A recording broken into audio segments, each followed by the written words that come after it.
شكرا دكتور نصحي. استأذنكم عايزين نسمع فازر جون. سيدنا أنبا سوريال تيجي تقدمه. فازر جون يجي. ويلكم فازر جون.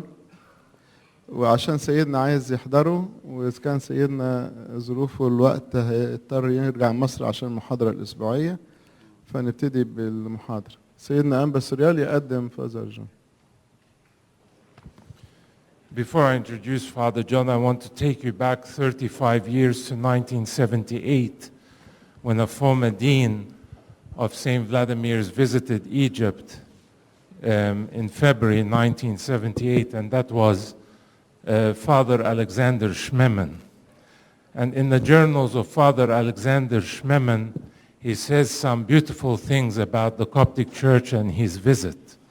This is what he says when he attended the weekly meeting of His Holiness Pope Shenouda III. He said, in the evening, I witnessed something truly amazing. In the packed cathedral, 7,000 people listen, as they do every Friday, to the Patriarch. He lectures about the temptations of Christ in the desert, and again, genuine, lively, pastoral, nurturing. Where in the Orthodox world can one see and experience this, a patriarch with the people in a live dialogue? And then he continues to say about his experience in the desert of Egypt. But then today I had an extraordinary day, a visit in the desert to 3 monasteries with an uninterrupted tradition from Anthony the Great, Macarius, etc. And one of them is the sarcophagus of Ephraim of Syria. And the most amazing, of course, is how very much alive it all is. Real monks. In my whole life, I've seen only imitations, only playing at monastic life, false, stylized, and mostly unrestrained idle talk about monasticism and spirituality. And here are they in a real desert, a real heroic feat. This was what Father Alexander Schmemann, former dean of St. Vladimir's, said during his memoirs and journal in 1978. And today we are honored to have with us the current dean of St. Vladimir's Orthodox Theological Seminary in New York. And let me tell you a little bit about him.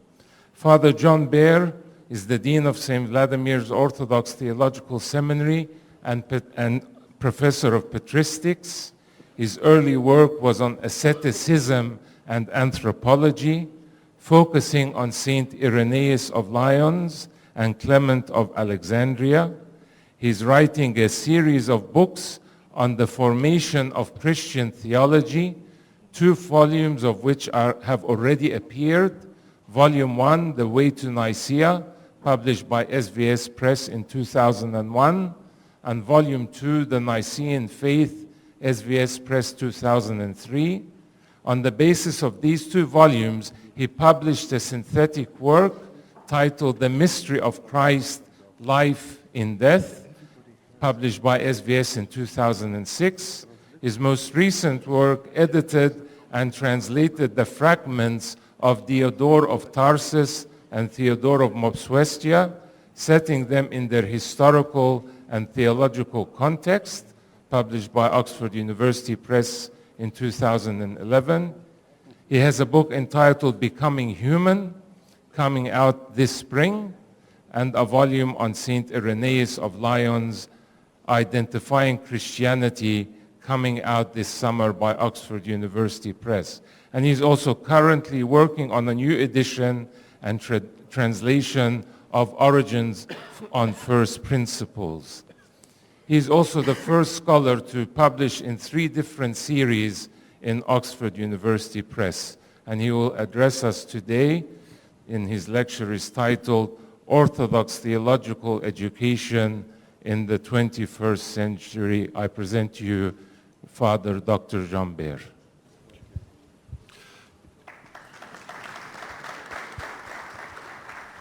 Your Holiness, Your Eminences, Your Graces, dear fathers, brothers and sisters, it's a great joy for me and an honor for me to be here with you these days for this seminar on theological education in the Coptic Church. I've long wished to visit Egypt. This really is a dream come true for me. And that the occasion is a conference on theological education is beyond anything I could have imagined. So thank you very much for the invitation, Your Holiness, to be here with you today.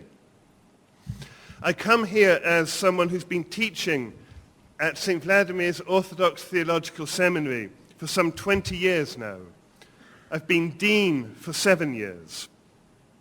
Although St. Vladimir's is in New York, I am, as you can guess from my accent, I'm from England. I'm from Russian descent. My father, my great-grandfather were priests in England. My brother is a priest monk on Mount Athos, and my sister's married to a priest. I had the great fortune of working with Metropolitan Kallistos on my doctoral work in Oxford, and knowing great figures such as Metropolitan Anthony Bloom and Archimandrite Sophrony. And all of that forms the background from which I'm speaking today. The question of theological education is, in my opinion, the most important task that we can reflect on and the most important work that we can do. Because what we are talking about is a preparation of future leaders for our churches, our future bishops, priests, deacons, lay leaders, evangelists, teachers, workers for the church. That is what we are talking about today. We must prepare our young people to eventually take up these roles. And we must form them and we must fill them with a desire, a passion, a love for God and for the people, inspiring them with a theological vision which will lead them and they lead others through this world to the kingdom of God. As it says in Proverbs, where there is no vision, the people will fail. So nothing is more important and nothing is more demanding of the teachers, let alone the students, and nothing is more difficult. It's demanding because it requires sweat and blood. It requires real spiritual ascesis and discernment to know how to form young men and women so that they can be formed as images of Christ. And nothing is more difficult because, as we all know, the world fights against this. And the world today is a vastly more different and difficult place in which to live the Christian life. Much more difficult than in previous centuries. Everywhere in the world, the North and the West, just as much as the East and the South. The form of the struggle may be different, but the reality of the struggle is the same. Wars, poverty, intolerance, fanaticism, secularism, consumerism, materialism, atheism, and so on. One could go on naming the struggles we fight against.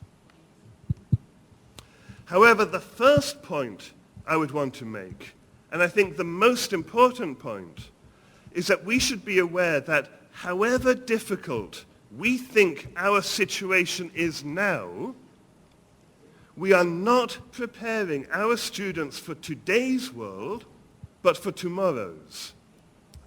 Their most effective ministry will be in 15, 20, 30 years' time after they've finished at a school. Once they've served for a number of years, once they've acquired experience as a priest, as a deacon, as a bishop, as a teacher, once they've grown in that experience, then they will be really ready to face the world. There's no doubt about it. Our situation is difficult now, but it will be even more difficult in the decades to come. And it's for this that we are equipping our students. We must not be so short-sighted that we let our own current difficulties and problems determine the horizon for the studies that we set our students. So there is a truly prophetic dimension in the work of theological schools. I'll say it one more time. We are not preparing our students to sort out the current problems that beset the church. That's the task of bishops and priests today. We are forming our students for whatever might come in the future decades. It is a prophetic ministry. We need to discern the times. We need to discern where things are heading, discern the movement of the world, so that we can do all that we can do to equip our students for whatever will come. We must never sell our students short and not provide them with the best that we can give them for whatever comes ahead. So, what then would a theological school look like? St. Gregory the theologian, in his oration on his friend St. Basil the Great, reminisced about their times together in Athens, the great university of the ancient world. And he commented that while they were there, they only knew two paths. One led to the chapel, the other led to the classroom. These two paths mark out the basic space of a proper theological education. It's essential that our students come to be formed in the liturgical life and prayer of the church, and it is essential that they are stretched as much as they can be in their intellectual activity. And then perhaps today we should add a third path, one of field work, where students are already immersed in the life of pastoral ministry, in hospitals, with the poor, in the prisons, and so on. So firstly then, the liturgy. The womb of our mother, the church, is a place where we are born again, where we are nourished in growth and reoriented in our minds. And this happens through the liturgical life of the church and through our rule of prayer. It happens both corporately and in our personal dimension of prayer. Both are essential. So on the one hand, it's here in the church that the students learn the liturgy. Both learn what it is that they will do if and when they are ordained, but more importantly, it's here that they are formed and informed by the liturgy itself. Theology is never an abstract discipline. It's never simply speaking about God or speaking philosophy. It's an encounter with, an address to, and a response from God. And it's essential that students learn that language, that they become intimately familiar with the prayers, with the psalms, with the hymns of the church, with the movements of the liturgical rites and rituals, that they become second nature to them, that their faculty of sight has become transformed by the iconography.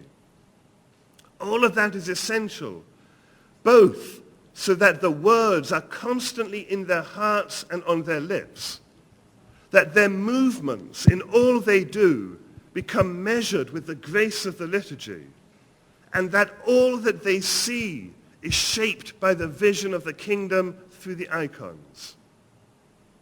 And it's also essential so that they know what it is that they are talking about when they speak theology, that they are intimately familiar with the mystery of Christ in all the different dimensions of this, as it's celebrated in the liturgy and the way in which it is done.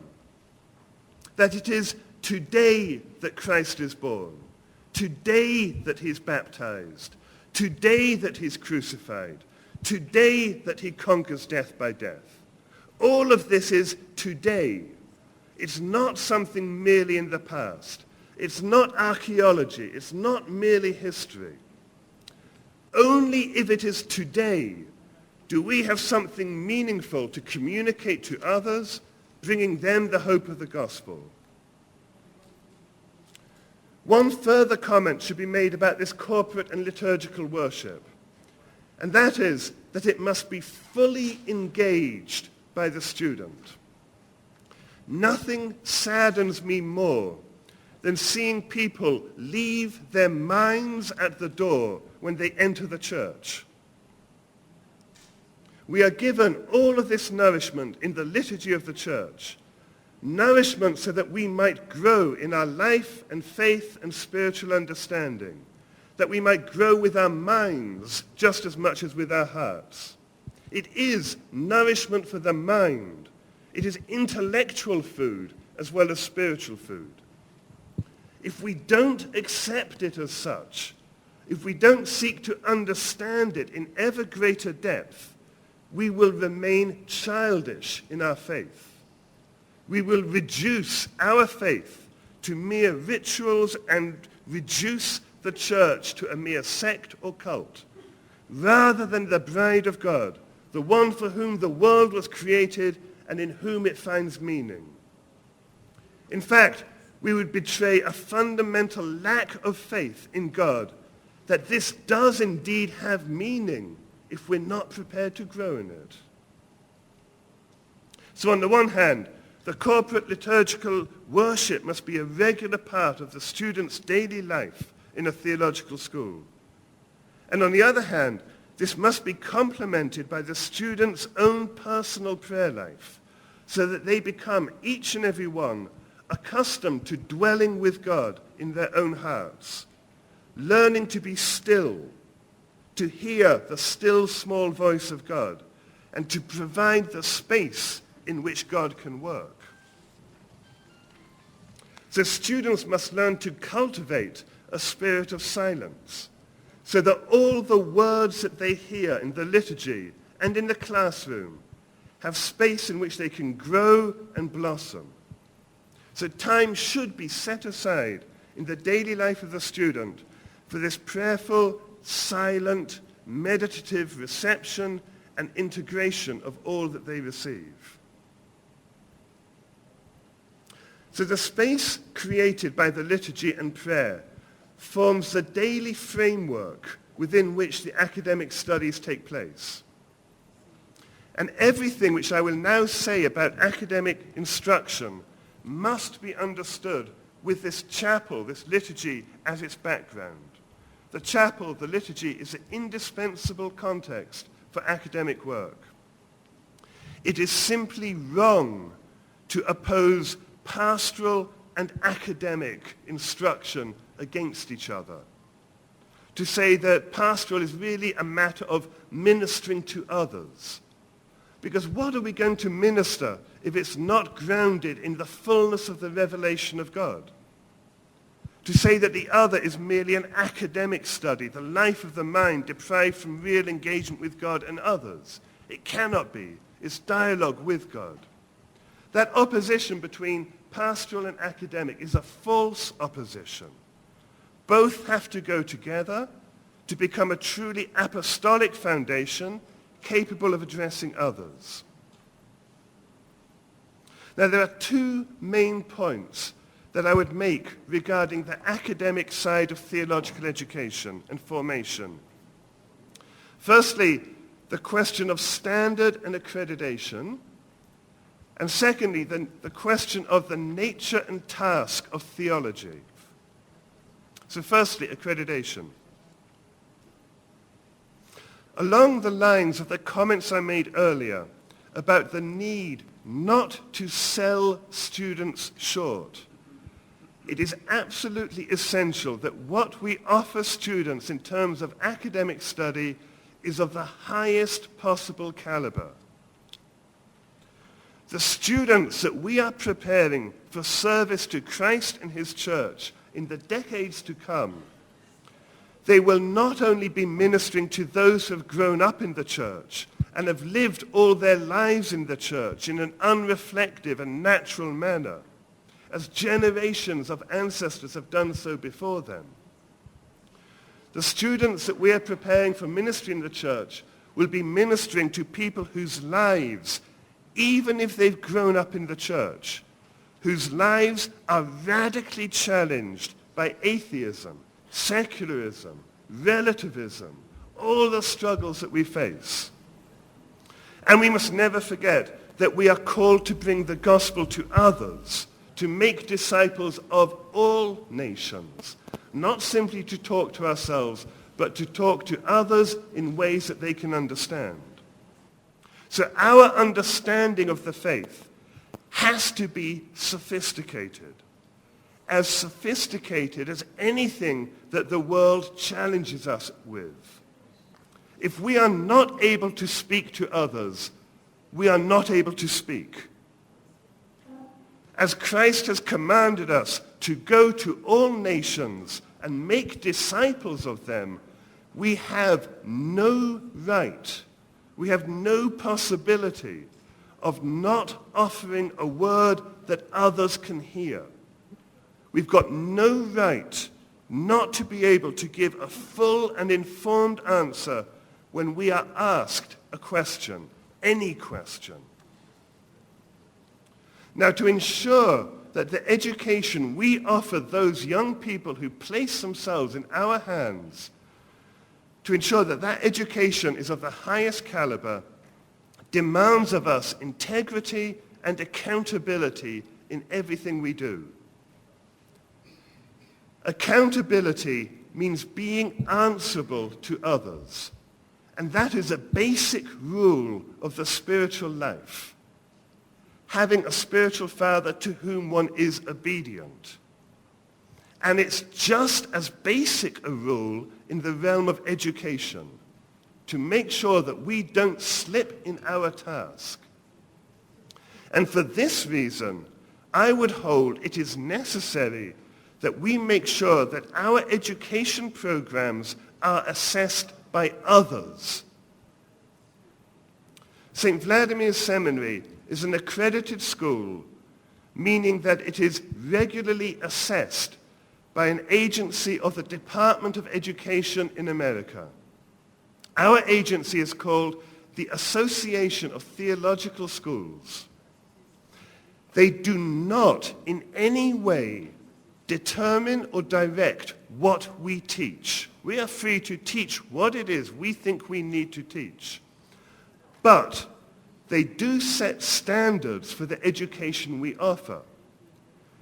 They look at what we say we do, Reformed priests, and they ask, are we sure that we are doing it? How do we know that we are doing it? How are we assessing whether we are doing what we say we are doing? Being forced to reflect on this means that we have to reflect upon our own mission and identity as a school of Orthodox theology. We have to think clearly about what it is we're doing and what we are trying to do with our students, and then we have to assess whether in fact we are doing it. Do our programs have integrity? Is due process being carried out, both with regard to students and professors? Are the necessary tools in place to ensure this? Everything from proper policies and procedures regarding students, discipline, faculty work, integrity of courses, grading papers. Are we doing it properly? Are we measuring our outcomes? Are we thinking strategically about the future and life of the school? Are we planning ahead? This autumn, we are coming up to our 10-year reaccreditation visit from our agency. And this requires a lot of work to prepare for the visitation of the team. The team is made up of faculty and administrators from other seminaries in America. We have to assess every aspect of our life and work, and we have to prepare a 10-year plan for what it is that we are doing to show that we are thinking about where we're going. We heard from His Grace Bishop Cyril yesterday about what it took to get to that process of accreditation. When you reach there, it continues. You have to continue working on all of this thereafter. So being accredited means recognition from others as a full and proper educational institution with high standards. and being called to account by others to ensure that we are acting with integrity. So such is our life in America. I would draw your attention to a very interesting process in Europe resulting from what is known as the Bologna process. The Bologna process is the standardization of higher education across the European countries. It began as an aspect of collaboration in the European Union. As part of this, Orthodox theological schools in Europe, and also in countries not part of Europe formally, such as Russia, Halki in Turkey, and they also include a representative from St. Vladimir Seminary to help them in their work. Orthodox theological schools in Europe have formed something called QUOTE, which stands for the Network for Quality in Orthodox Theological Education. Okay? They've adopted a mission statement, which is on your sheet. I won't read it out. You can read through it quickly as I talk. They've been hard at work developing, for instance, a document which details all the various activities and duties and tasks of a priest. What is it that we are preparing a priest to do? Everything from preaching to serving to teaching to running a parish to running a parish council, all these different things. Well, does our education do that? And how do we know whether it does that? So they've described all it is that a priest needs to be able to do, and then with that description they can come to develop clarity on the outcomes of the program to prepare a priest, and what these outcomes should be, and how to assess the programs in attaining their outcomes. They've been hard at work in all of this. Needless to say, this is all very difficult and very laborious works, navigating between different theological schools in different countries and different traditions. Schools from Romania, from Bulgaria, from Serbia, from Russia, from France, all these different schools working, and from Greece, working together to form a common understanding of this. It's very hard work, but also very promising. It opens up the possibility of greater mutual understanding among the different Orthodox churches about the task of theological education, which opens up the possibility of greater cooperation, which can only lead to strengthening theological education worldwide. As far as I know, the question of broadening this work to include both Eastern and Oriental Orthodox churches has not yet been raised, but I'm sure that it would be welcome, at least informally, and that again would be a tremendously positive step if we were to work together in assessing what it is we're doing in theological education throughout our traditions. So that was my first point regarding the academic side, the need for integrity, for accountability. The second point I want to address is, I think, probably one of the most important topics today. We heard a question yesterday from a young man in the audience asking about the difference between Coptic studies and theology. I would say it's one of the most important questions. What is theology? I know it sounds a very obvious question, but it's one of the most difficult questions today. What is theology? Studying theology at an Orthodox school is very demanding in various ways. On the most obvious level, it requires a study of many different disciplines. You're not just going to university to study history or French or literature, whatever it might be. You are having to study many different disciplines. The long history of the Orthodox Church and the complex life of the Church make it much more demanding. And the variety of backgrounds from which students come also make it even more difficult. So a student typically has to study a number of different topics. I've made comments on them, but you know what they are. Scripture, biblical languages, dogmatic theology, church history, liturgical theology, liturgical music, liturgical practice, the church fathers, patrology, patristics, canon law, practical theology, pastoral theology, dealing with guidance, counseling, sickness, old age, the death, dying, grief, addictions, the forming of a parish community. Field education, the need for students to go out and work in hospitals, in prisons, among the poor during their time. The student has to do all of this as part of their theological education. It's very demanding. But in a very real sense, everything I've mentioned is not yet theology. It's not enough to determine the historical context in which the books of Scripture were written, to try and discern what Isaiah or Paul really meant or what they really wrote. It's not enough to know how and why the Eucharist came to be celebrated in the particular way it's celebrated. It's not enough to know the historical situation in which it became a canonical requirement for the bishops to be celibates, or how it was that the term consubstantial came to be included in the Nicene Creed. All of those things are important, but that's history. And historians spend a lot of time studying that. That's history. It's not enough to teach people particular approaches to dealing with old people, the sick, the dying, to try and find better ways of running a community smoothly. Social workers do that. Linguists study language. Musicians study music. All of the different things can be studied not as theology. So what then makes all of these different disciplines theology? It's a serious question. And I would suggest that there's a further step that is required to make it theology. And that further step is similar to something that the priest says in the liturgy of St. John Chrysostom.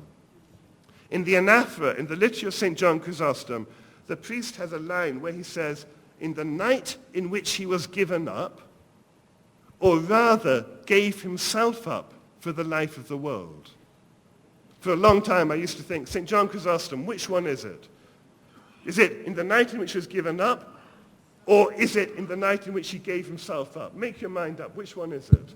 But what's important is a transition from one to the other. To say, in the night in which he was given up, that is a historical statement. It's a description of the events as they unfolded. And the disciples ran in fear.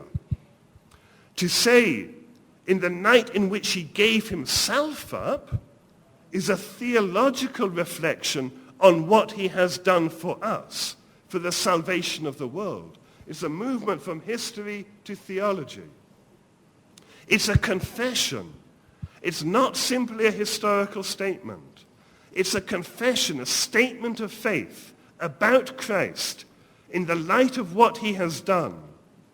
It's a reflection on the transforming power of God at work in Christ. God, after all, is a subject of theology. And God is not the subject of history or social work or philosophy. They might tell us about the relative advantages and disadvantages about faith, but they cannot speak about the content of that faith, the one in whom we have faith. The Fathers expressed this point in terms of a distinction between essence and energy. We cannot know God as he is in himself. We cannot put him under a microscope, but we know him from his activity, from his transforming power. And the paradigm for this is, of course, the death of Christ. What might seem to a historian to simply be the death of yet another man is by us confessed to be the victory over death, because by death he destroyed death. The empty tomb is a confirmation of the victory that he's won in the cross. So, in the night in which he was given up, no, in the night in which he gave himself up to death, showing that death had no power on him, that he's stronger than death. So there's a move from history to theology, a move from studying history to studying theology, and likewise in all the different disciplines. Now there are two very important points that follow on from this move to theology. Firstly, It means that theology is not a matter of abstract speculation about God, separated from his own revelation or what his revelation says about us.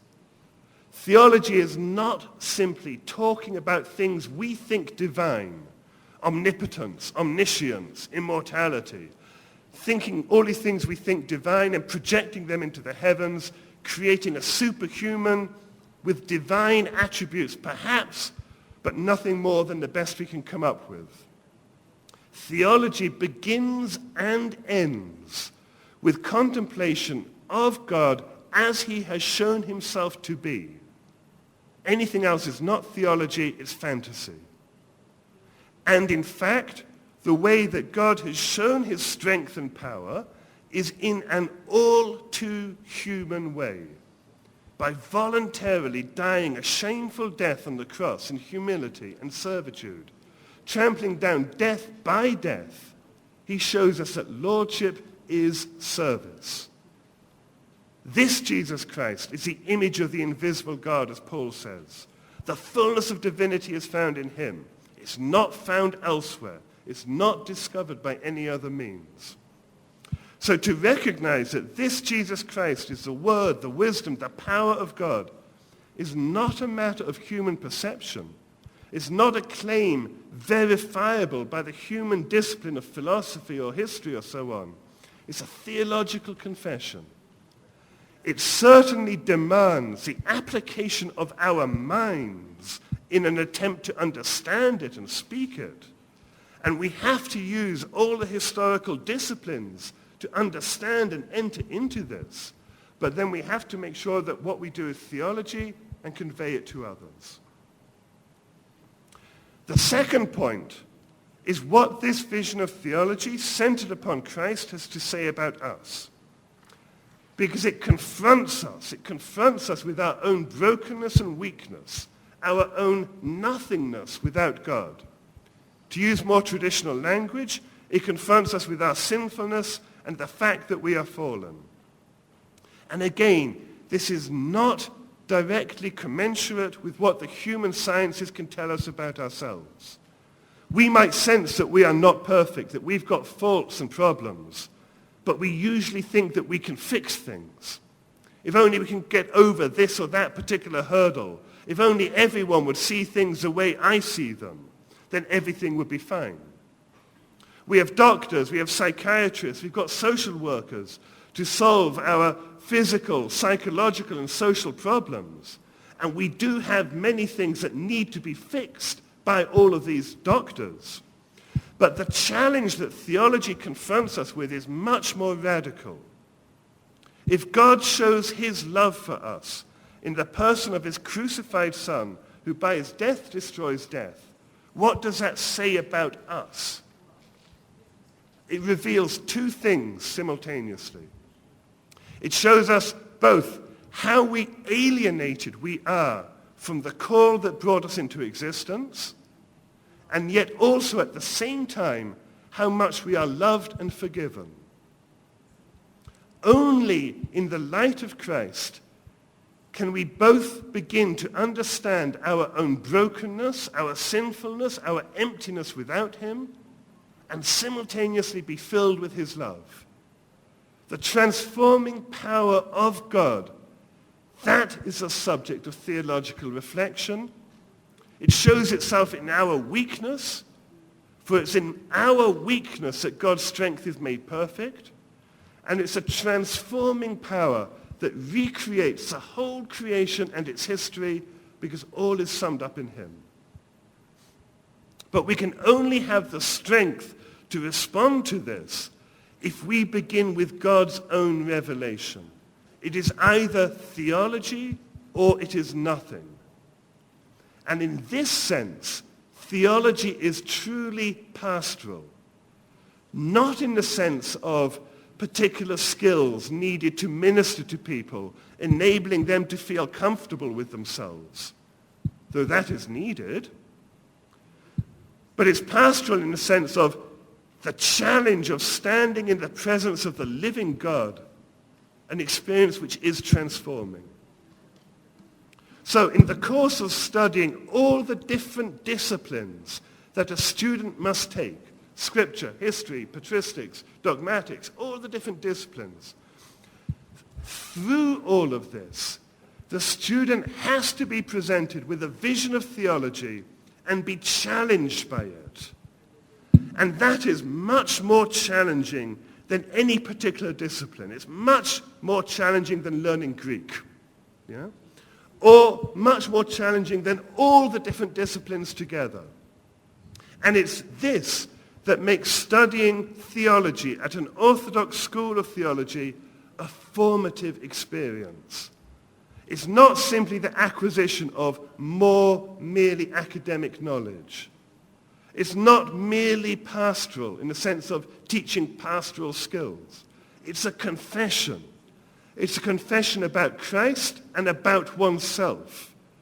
It requires a blood and sweat struggle to come to know oneself as one truly is in the light of Christ, as sinful and fallen, yet also loved and forgiven. So coming to an Orthodox theological school should be like going out into the desert to do battle with all the opposing powers of this world that try to hold us back. It's a crucible in which we all, students and teachers, are broken down and remade. It's a place of warfare. And this warfare is played out in innumerable aspects of our daily life, living together with each other, journeying together to the same goal, batting heads with each other all the time. We are broken down in this place of warfare. And the more we devote ourselves to this task, with all our spiritual and intellectual being, the more intense the battle will become. And also, the more we come to know the peace of God. So studying theology at an Orthodox theological school is not like studying at a university. It requires the same intellectual rigor, and I hope I've made the case for that. We cannot sell ourselves short. It requires the same intellectual rigor. But our teaching and our study must be driven by the theological vision itself. An Orthodox theological school doesn't exist to teach the people. The bishops do that. The priests do that. The Orthodox theological school exists to teach theology, to keep alive the vision of theology, to pursue it with all our strength, with all the gifts that God has given us, and through this to inspire the same vision in our students so that they can go and proclaim the gospel in whatever situation they find themselves, not simply now, but even more so in the years and the decades to come. Thank you.